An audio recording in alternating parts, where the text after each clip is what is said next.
Think, the Philadelphia Flyers podcast. I'm your host, Kyle Collins, and then joining me once again, Mr. Kevin Dursow. How are you, buddy? I'm doing well. How are you?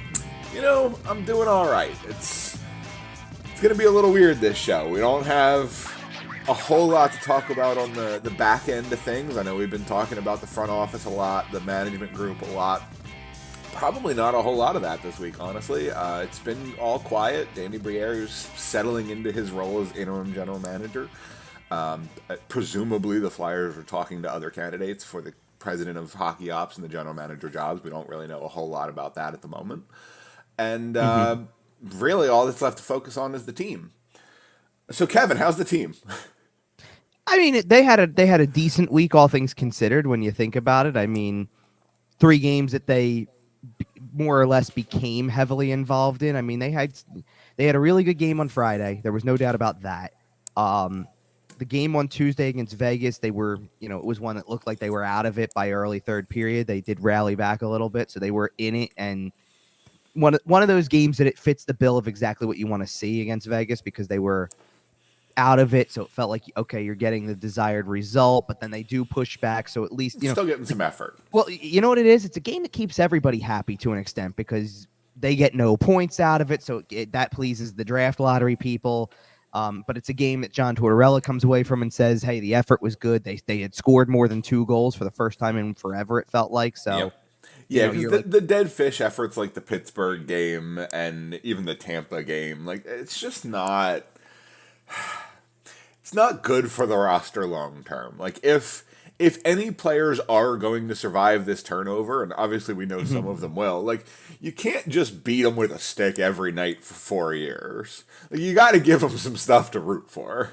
Well, sure, and they've kind of fallen into a pattern lately, and I've noticed this for a little while. I mean, you kind of go back to, I guess it would be really right before the All-Star break almost. And I mean, they were having a good month of January, and we knew that, but we saw it kind of that January start to end when, they lost to Winnipeg, they lost in overtime to LA, they lost in overtime to Minnesota, and then they beat Winnipeg 4-0. And we all kind of like, okay, that's interesting. Okay. That's an interesting game or whatever. A decent team. And then you get a week off. So it all kind of pauses. So they had lost 3-1-1. They come back, they lose to the Islanders.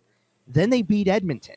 And we were, again, super impressed with the way that game goes down, because Edmonton, again, with the best player in the world and all of that, they hold them to 1 goal, go to a shootout, win in a shootout, like the whole deal. Yeah. Then they lose 4 in a row. Then they come back with a win against Calgary. Good win. Then they lose 4 in a row. Then they beat Detroit. Then they lose 4 in a row. Then they beat Buffalo. And just when you think they're about to snap that streak, they lose to Carolina in overtime, but the game was tied in the last second. Yep. So, but they've kind of followed this pattern where they don't even have many overtime games in this. I mean, I believe at the total, I mean, look, going back to before the All-Star break, they had lost a couple in overtime there, but then really they only have that loss in overtime to Nashville, a loss in overtime to the Rangers, and this most recent loss in overtime to Carolina. So it's either win or get nothing. And that's really a good way to go about your business for the rest of the year too. Is either you play so well that it's inevitable you're going to get the 2 points. Picking up or you're loser getting points nothing. is not helping you. Right. And we'll dive into the lottery race a little bit more coming up, but the thing about watching them from that standpoint is I don't sit here and watch, because over the course of the week, like Tuesday in particular, I think was a night where it was like, oh, you know what? So they don't finish the comeback against Vegas. And while you're at it, you go, Montreal's been in a position to potentially win a game against Pittsburgh the whole night. So do they finish that off, or at least get a point? Because if the Flyers get nothing, even a point for those teams is better than nothing. But you can't worry about, did Montreal win? Did Chicago beat Boston? Did, who won? Did Anaheim get another win? You can't focus on those teams unless you focus on what you do yourself. I mean, if the Flyers keep getting no points and those teams even get so much as a single point, then you've got something. But when you get points, and the Flyers now have gotten, after going over a week without getting any points, got points 3 in 2 straight. Yep. Well, got 3 points in 2 nights, and that changes the picture. It does change the picture drastically. So you can't get invested in, they keep dropping. You can't get invested in it unless they're the ones that keep putting up nothing. It Sure. starts there. Then you worry about, did the other teams win? Because you can't bank on the other teams making up the points without you gaining the points is basically the point. And to It's get 3 points against the teams that they did, like Buffalo had a lot to play for that night. Like really their season's on the line at this oh point. yeah. And they came out and they seemed flat for part of the Yep. game. And same thing with the Carolina game. I mean, not that Carolina didn't have Carolina's got something to play for. I don't think the stakes are as high for them as Buffalo because Carolina's But making enough playoffs. But the way the Flyers played that night, Carolina should have won that game 4 or 5-0. Let's be honest. If they were pushing and playing their best.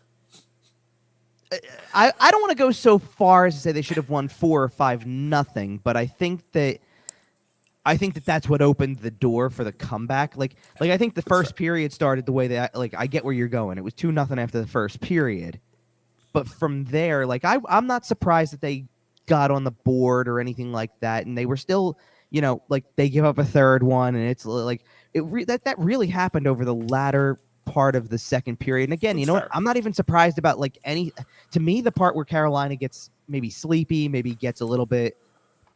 Where they take the foot off the gas was the third, because even the goal at the end of the second that makes it 3-2, that's off of 2 penalties. It's 5-on-3. That's fair.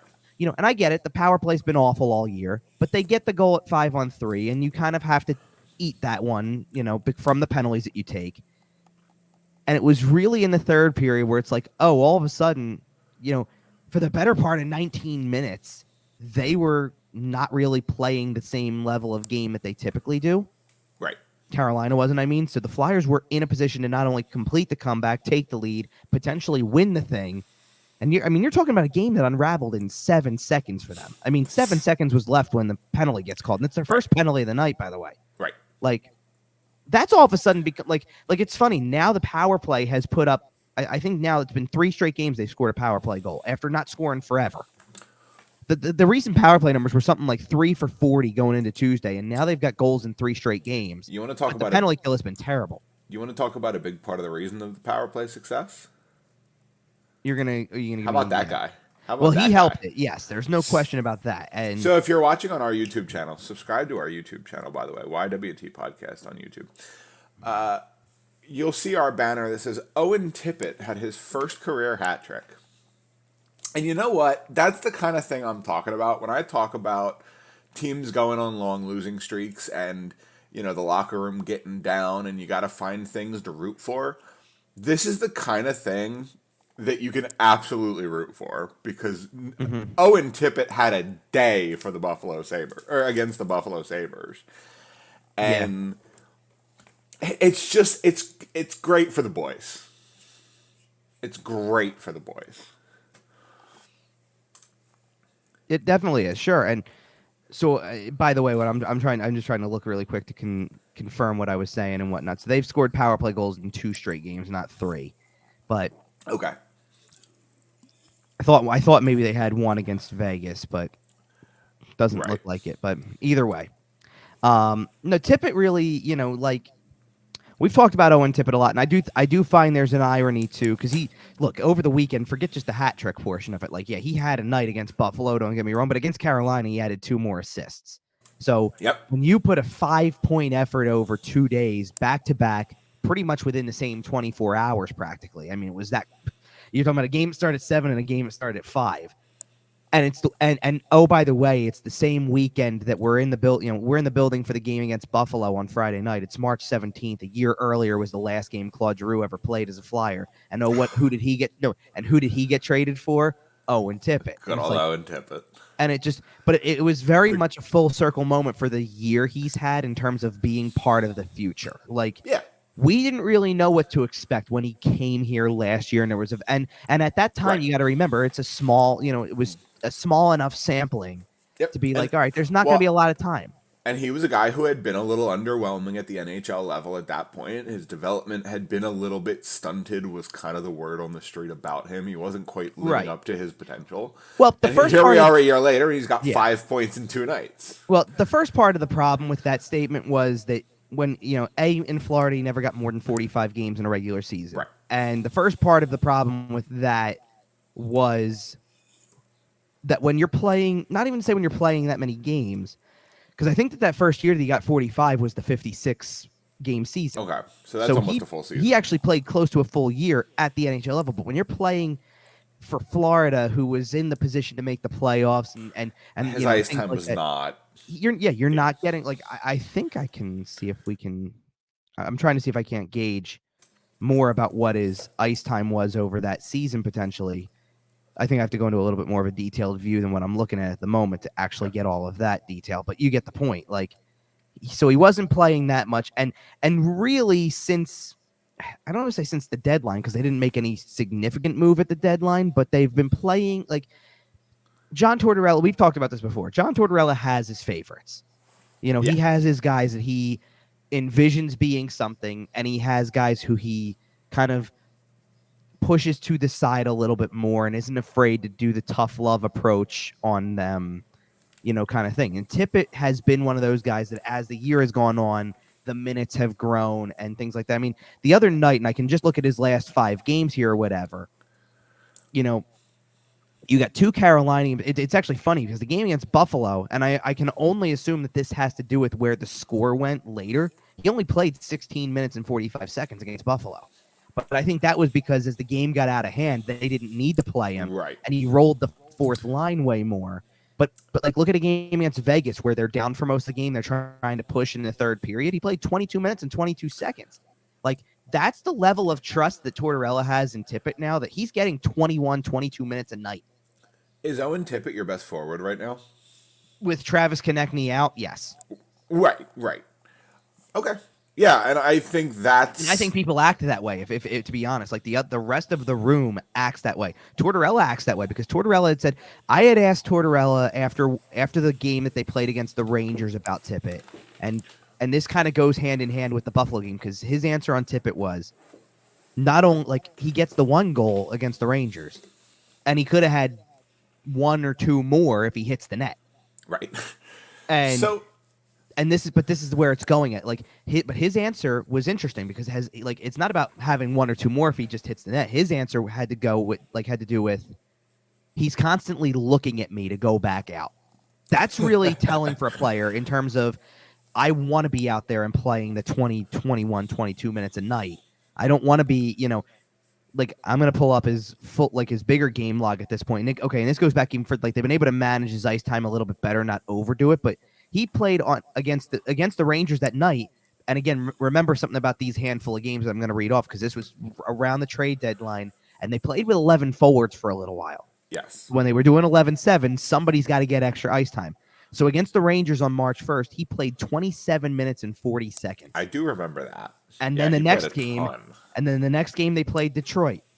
And he played 24 minutes and 9 seconds. Yeah. And then against Tampa, he played 23 minutes and 47 seconds. It's only now that they've gone back to the 12 forward system that he's been playing closer to 2021. Yeah. But he went from playing at one point in time the game that they went on the road and played against Seattle, he played 13 minutes and 40 seconds. Like that's coming a long way from 13 minutes 40 seconds to averaging 20 a night. Yeah. Like there's a big difference. And he didn't break much more than 15, 16 for a good chunk of those nights. Yep. Even as recently as January when the team was playing at their absolute best, Travis Konechny's probably tearing it up because that was around that time that he got really hot. Tippett was playing 14, 15, 16 minutes a night at best. Now he's upped his ice time 4 minutes. And part of it has to do with trying him on the penalty kill too. They've been doing that lately because this is what it's all about at this point. Who sticks, who's going to play in those roles and whatnot.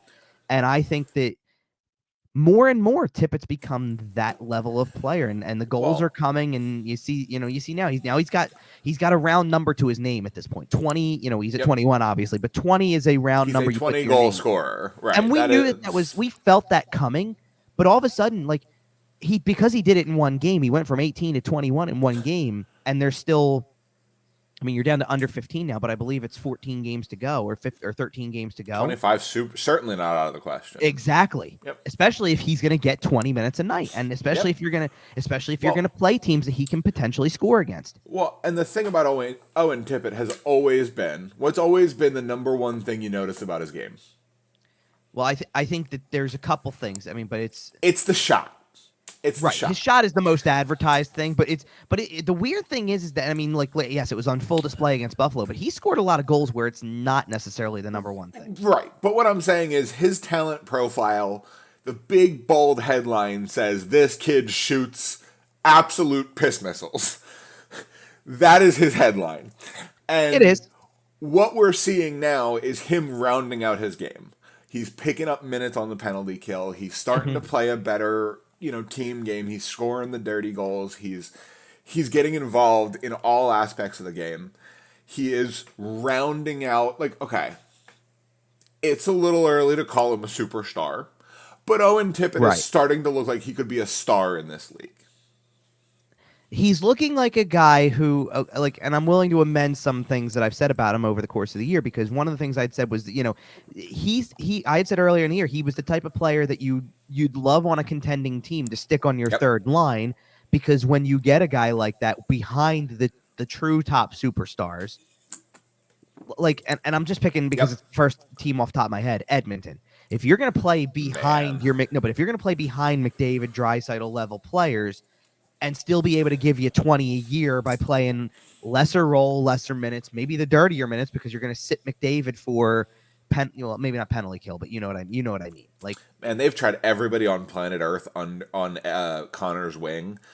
Put Owen Tippett there, the kid scores 60. Right, I hear you. Either way, okay, so either way. Hyman McDavid Tippett sounds pretty good. Holy. The three things that I notice most about Tippett's game at this point, and one of them I will say has become a little bit more well-rounded over the course of a year than the other two, because the other two are still not consistent. They just need to be. Well, one thing is very consistent. The other thing needs to be used more consistently. The thing that needs to be used more consistently is the shot. Yes. He's got it. Use it. Yep. The thing that has been very consistent since almost day one is I don't know that I've seen another player on this team over the course of a year generate more scoring chances than he has. He is always in a spot where he could score. Yep. And I'm not talking about being in a spot where it's like, oh, he's always around the net in the right spot. No, like, I mean, he's getting the puck in the scoring area and has a chance to put that shot on goal if he chooses. It's how the hat trick happens. Yep. Like, you're in the right spots at the right time and unleash it. Go ahead. And the other thing I think that has been more of an improvement over a year is he's definitely become a better skater. He's definitely, like, that was the thing that more people wanted to talk about on Friday than, look at the shot he takes, look at all the chances he gets. He's got a burst to his game that, when used the right way and when he can get there, to generate a potential breakaway from, Joel Farabee had said, I've never seen a guy generate breakaways from the defensive zone. Like, yeah, it's wild. When he gets going, he can pick up speed. Now, the areas that he needs to improve upon, look, if he's going to be part of the penalty kill, that's got to improve. But that they're working on that, and that's new. But I think but part of penalty killing and part of playing that way that I think has always needed to improve is he's good at creating chances and he's good at getting to the scoring areas. Yeah. Can he work along the dirty areas to get possession if needed? I don't know that, like, he's definitely more of the finisher, not the playmaker. Not yet. Yes. And if he can round out that part of his game, then you've got a really well-rounded player that then I think you can start to teeter into the star territory. Right now, he's a very good role player. That's fair. He is a very good role player. And look, very good role player can be second-line quality. But I think he's a guy who is excited to have this expanded role on a team that he knows isn't the best. Right. And I think he's taking advantage of it the best he can. And I think he is excited about hockey again. I think Florida had kind of killed some of that for him. And I think it's taken a little bit, but I think he's finally warming up and he's excited about hockey. And you're really seeing it shine through in his game because he just looks like he's having a good time. Exactly. So, I don't know.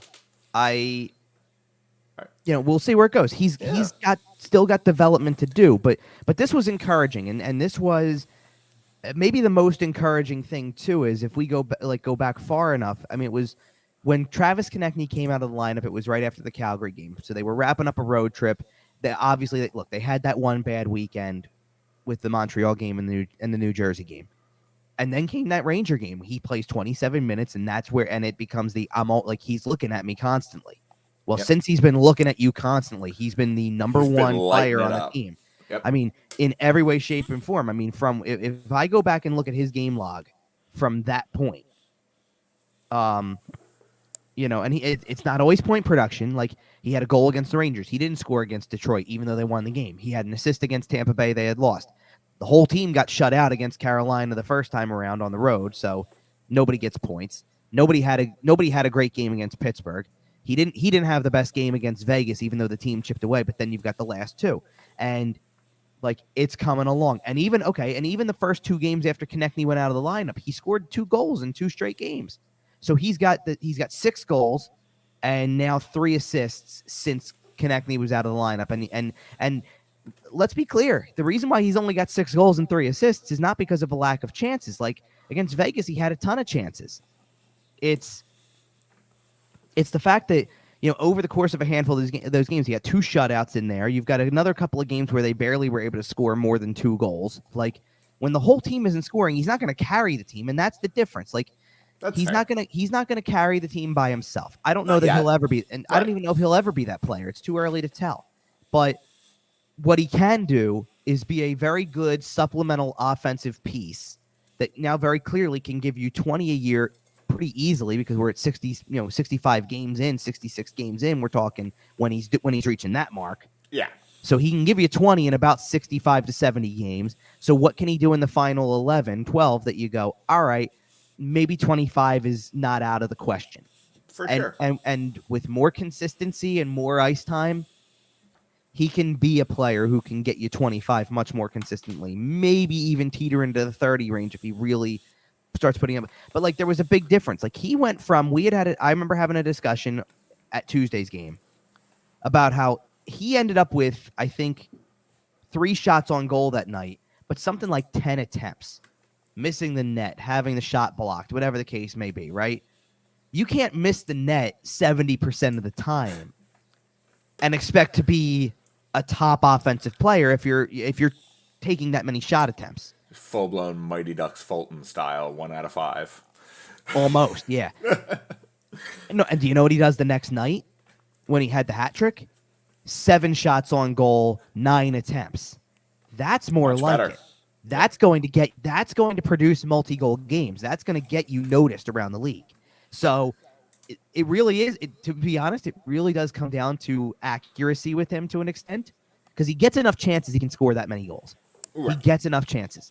If he gets his shooting percentage into a range where he's not at the 7-8% mark, and he can, and that's shooting percentage scoring a goal, not even just attempts. Like, if he can get his shooting attempts down where it's like, you know what, I'm not missing the net 60% of the time, I'm missing the net 40% of the time, then you're going to get nights where he has 5-6 shots on goal, 9 attempts, and he'll score 5 to 10 more goals per year because absolutely. If he tightens that up, he could easily get into the 30s. For the amount of games where he has scoring chances, we're already talking 25 goals if he's hitting the net as frequently as he could.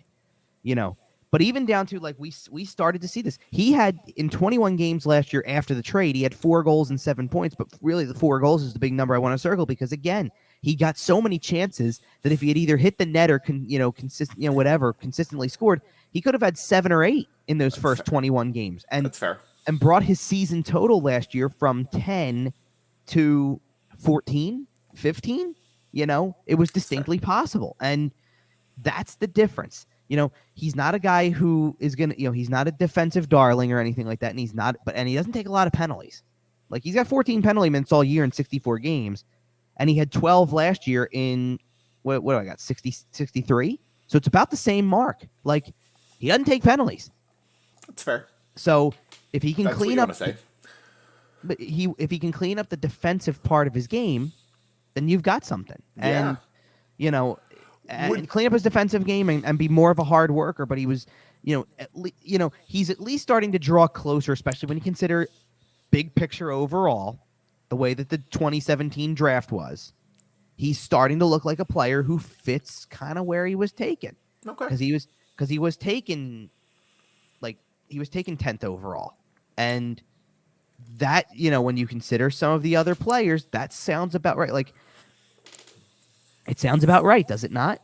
No, it does. And You know? I know situations have plenty of time to change, but I'm asking you right now, if you're Danny Briere, is Hmm. Owen Tippett a guy that you're looking at still being on your roster in 5 years? Like, are you keeping him through a rebuild? I think today the answer is yes. Okay. In the next the good news is you have the next year to figure a lot of that out. I mean, not he's still young enough that Yeah. it's more than a year, but he signed through next year, and imagine he's going to be one of your best forwards. He's clearly a guy who's got Tortorella's trust, like we said, right? And he'll still be an RFA after that, right? I believe so. That's where I was Okay. going with that. But Yeah. but where I was really going with is his contract. He's got a $1.5 million cap hit, Nothing.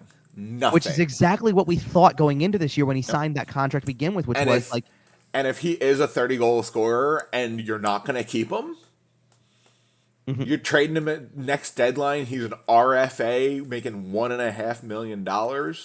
Come on.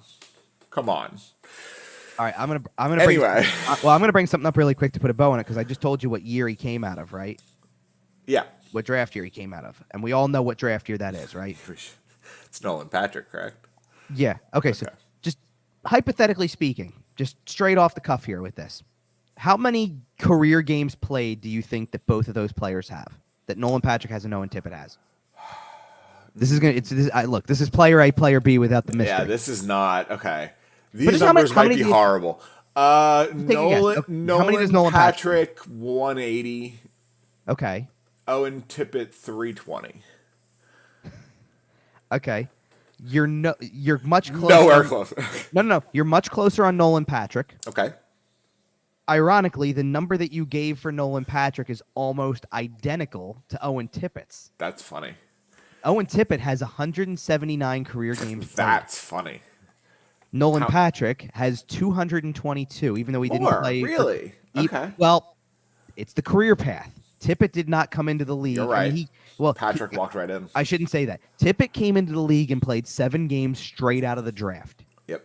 and then went back and didn't see the NHL again until after the COVID year. That's Not even the wild. bubble, That's wild. right? Nolan Patrick played the entire 17-18 season, the entire 18-19 season, took a year off for the migraines, and then was back for the COVID year and played all but 4 games. That's fair. I forgot about that. He was just terrible. Right. Then He the trade. played. He just wasn't really there. Then the trade happened. The injuries resurfaced again, and he played just 25 games for Vegas. And it looks like he's not going to play again. Okay, now Yep. with that in mind, we're talking. That's 40 games less, almost 45 games less, right? How many goals and points does Owen Tippett have in his career compared to Nolan Patrick? Oh, I'm willing to bet it's more. Because like I said, that last Nolan Patrick season barely counts. Sure. So, but how many goals and points? He said it was 179 games, I think. Yeah, 179 games for Owen Tippett with very limited playing time until this season. So, what do you think? Or until the trade, anyway. So, what do you think? 55 goals. No, that's too many. Okay. 45 goals, 50 assists, 90 points. Not bad. Okay. 39 goals, Okay. 40 assists, Okay. 79 points. Okay. I feel great about that. Pulling that out of absolutely nowhere. And here's the thing. And realize the numbers this season are 21, 11, 39. And I knew that this season was playing Right. big in that one. Okay. Yes, absolutely. So what are Nolan Patrick's career numbers? Oh, geez. So we had a good... The first year wasn't great. The second year was really solid. And the third year is when things kind of started to slip a little bit. Well, he didn't have a real third year. His third year was that's out what I'm for the saying. year. They were And then the fourth year was really Bad rough. year. Yeah. So I'm going to say 28 goals, 80 total points.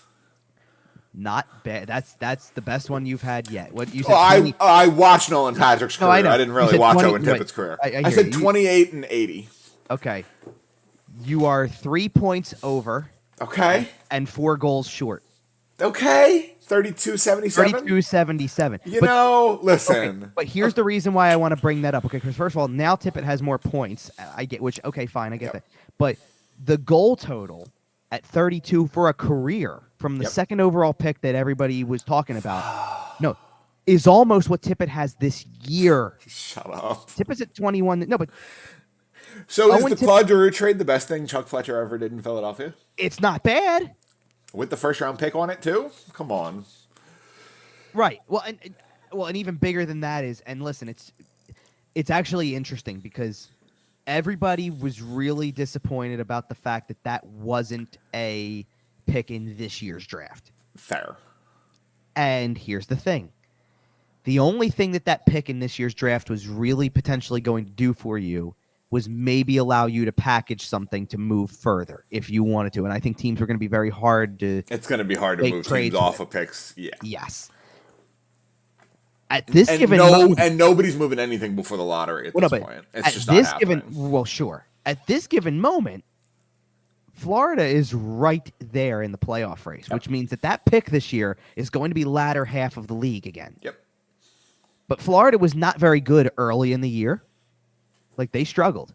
Oh, they did struggle. So what happens now if, and I'm not saying you're like, because the Flyers' own pick next year is going to be lower, probably. Oh, yeah. You know, Briere has even said as much. So what happens if Florida gets like 12th, 13th? So it's not in the range of protections, but it's a pick. Yeah. But what happens if you couple next year? And I know that the draft next year is not going to be on the same level as this year's, but what happens if you couple picks and you go 5th and 12th? Maybe. What happens? It depends on who's there. Well, sure it does. But my point is, you could add two players, and it's not the exact same scenario. I'm not trying to compare it, but like a la Richards and Carter in the same year, separated by about 15 picks. It's very similar where you could end up depending. The key is not where you draft. The key is how you develop them after that. Jay O'Brien and Joel Farabee. Well, we can go on. No, but because we don't have a ton of time left, so let's move on since we're talking about development and kind of the. No, I know, but I was going into the Jay O'Brien thing because like Joel Farabee, we'll see. Jay O'Brien, maybe not so much. DeAndre Miller was there, right? I know, not a great pick. I know. Just saying. We all thought that's who it was going to be. By the way, talking about people who were good picks, though, could be. Yes, a guy's played a couple NHL games and scored his first goal. Let's talk about Tyson Foerster a little bit. Up until this week, this was the first chance I got to see him in person, or in a long time, because since preseason I'm talking, because they played on the road to start with, and I think in those first couple of road games, I mean, look, whether you can read into where they played and things like that. It was two playoff teams, Carolina and Pittsburgh, and I get all that. Probably a little tentative in those first few games, a little nervous and all that type of stuff like that. He started to look like he was finding his form against Vegas. Right. And then really against Buffalo, you started to see it. And we're talking games 4 and 5 over this weekend, where he gets the point first on, has what looks like it could be a scoring chance. Joel Farabee cleans it up, which good for Joel Farabee also, because he hadn't scored in 26 games, which yes. And then look what happened the next night, scores again. Funny how that happens, right? Once you get one, sometimes it opens the floodgates. But for Foerster, that's everything that you want to see in his game. The goal is pretty. The play on the power play to get another assist against Carolina to have a 2-point game, exactly what you want to see from him. And I had asked, again, another player I asked Tortorella about after the Buffalo game, and he's right about this. He's still just a tall drink of water at this point in terms of he hasn't filled out or anything. Bulking up or anything. Right. And you're talking about a mid-season, we just want to see what he's got kind of thing. And it very much falls in line with what you, to this point anyway, with what, I don't want to say perfectly, but with what you've gotten from Sam Ersson, where it's like, this guy interests me. Now I want to see more. Yeah, absolutely. I think they feel the same way to an extent with Elliot Desnoyers as well. He's interesting. We want to see more. Don't be surprised. And this would be a totally fair way to approach next season. Don't be surprised if you don't try to go after keeping the guys and I'm trying to think of the expiring contracts here a little bit, so bear with me. But I don't see a purpose following the deadline to keep Brendan Lemieux, whether he's played well or not. I agree. Because he's done some things. He scored a couple goals. I'm not trying to say he can't play, but I don't see the point in keeping Brendan Lemieux. And I totally see the point of going through camp and saying, you know what? Desnoyers is worth a shot here longer term. And we'll take another long look at Tanner Lazinski. And we'll take another, Wade Allison's going to be part of this picture again next year. And Tyson Foerster makes this team out of camp this time because he's gotten the offseason to get himself into more NHL shape. He knows what he's got to do this time. Yeah, I think next year's Flyers should look a lot like the 2021 Phantoms. And if your goal is truly get younger, then look, you're not shedding all of the weight there. You're going to have and James Henry. Kevin Hayes will still be there. I don't know about that. Well, probably. I don't know about that. Look, look. My answer with Kevin Hayes is I wouldn't be surprised either way. Okay. And the reason I say that because here's the thing with Kevin Hayes, and this kind of diverts a little bit from the Foerster thing, but we're talking about we'll getting get right younger. back to it. No, but we're talking about getting younger, which is a fair part of the conversation. Yeah. If you look at Kevin Hayes and the whole situation there's 3 possibilities, and only 2 of them, I guess, really make sense not in the long run, but make sense for next year, I'll say. The 3 possibilities are nothing happens and he stays because the contract is the contract. So you're stuck. You got the 3 years left at $7.14 million, and you just don't move it. Possibility number 2 is you trade him and probably eat salary along the way. And number 3 is buyout. To me, a buyout just doesn't make sense because it prolongs what you owe. Yep. I would rather eat the $2.5 million in retention for 3 years. Get him down under then 5. buy him out for 6 years of payment at 1.5 or 2.5, somewhere in that range, because it varies every year. That's fair. I don't see the purpose of, well, we got to keep that contract partially on the books for that long. If you want to keep it on the books for the next 3 years to free up $5 million because you're going to give it to younger players, fine. Well, and in 3 or 4 years, we all expect the cap to be much higher than it is today anyway. No, we do, but so that also helps, is you want to get that out of the way. Pay the piper while you're bad. Right. Exactly. The difference is not in look, a rebuild can go as long as you want it to. Meaning, you can start to see your way out of it in 2 to 3 years, or you can see your way out of it in 4 to 5, like most teams do. Or you can be Buffalo, and it takes about a decade and a half. I mean, what has this decade been here too? Well, you're not wrong about that. Okay, but you get my point. Yes, that's your option there. I mean, where you're getting best of both. You're getting $7 million in cap space and a lot younger when James Van Riemsdyk's not on this team, and that is true. And you should get a lot younger when Justin Braun's not on the team, obviously. Or I mean, assuming so anyway. I don't know if that's a safe assumption at this point. Yeah, I hear you. Never assume, but But listen, if the guy wants to live in Haddonfield and play here for on constant 1 year contracts at $1 million, $1.5 million, then be my guest. Justin Braun's not an offensive 7th defenseman. It's fine. No, I get you there, and especially why you're not good anyway. And he's probably, just given what I've seen of the guy, obviously you have a much closer look at the team than I do. Yeah, seems like a great guy. Big. Oh, he definitely is. He's team dad kind of guy, and with a bunch of kids running around, that's not a bad thing. Look at Patrick Marleau in Toronto. I know Justin Braun's not bringing the same skill, but and for me, for a guy who hasn't last year played a lot, and that's why he got traded. Right. This year kind of had to take the part where he wasn't going to play as much. That's fair. Because they're looking at the kids. No, when we had this, we had this discussion last week a little bit, so I'm going to get off of it pretty quickly here. But because you had asked me about Hayes and Farabee and guys like that about being traded. Farabee, I don't think so. You have to if you're looking at your RFAs for next year, and I do think that this is going to stick for the most part. It's Morgan Frost, Noah Cates, Kiefer Bellows. No, Tippett signed through next year.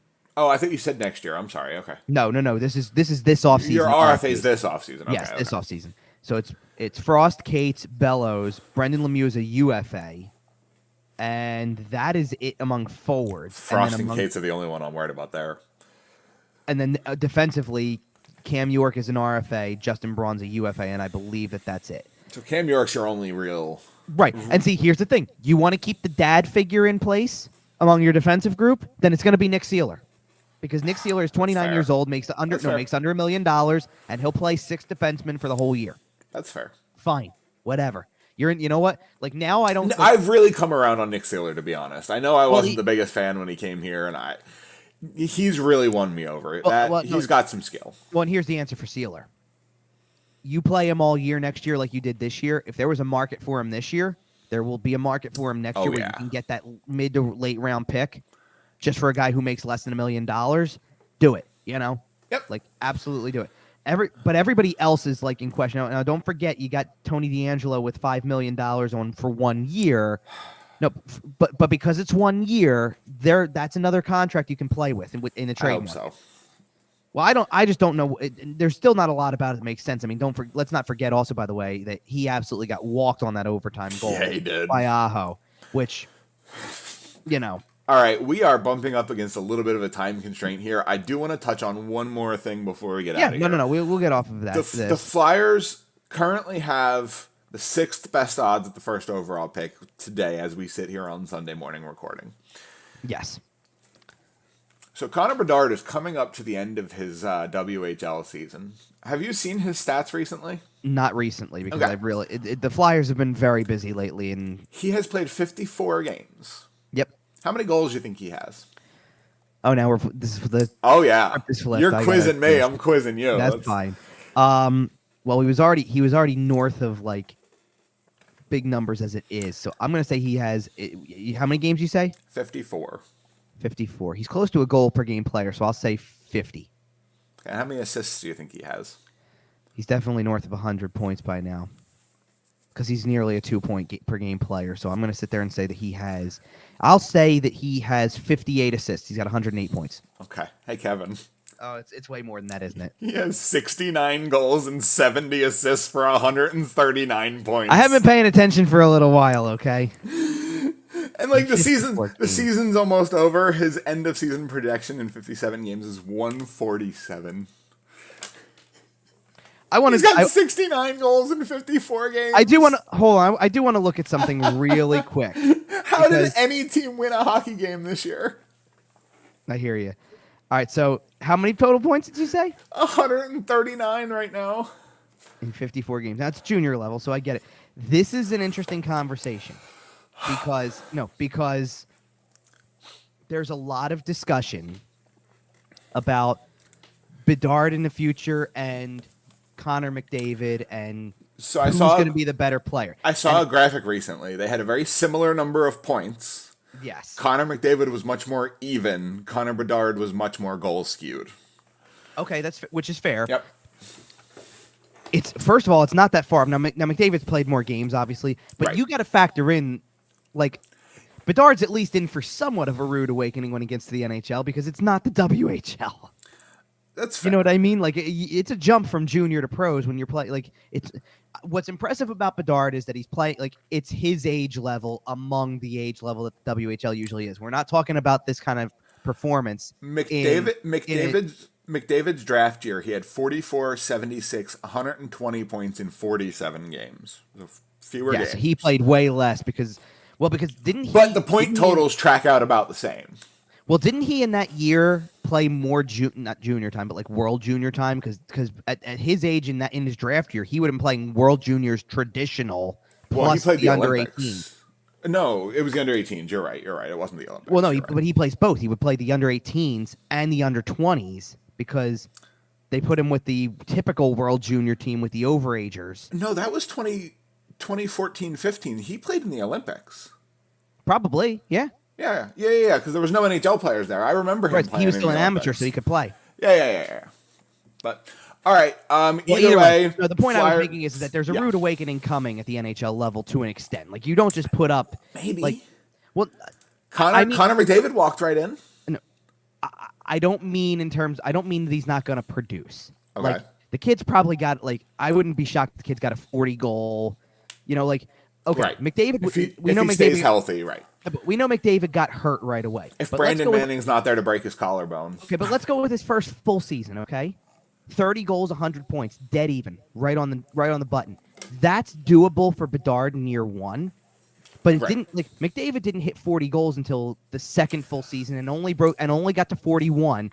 It's only the last 2 years. He set career highs the last 2 years in goals, and he set career highs in points in the last 2 years. Like Bedard's a better goal scorer than McDavid is. Oh, that's pretty. I'm not saying better player.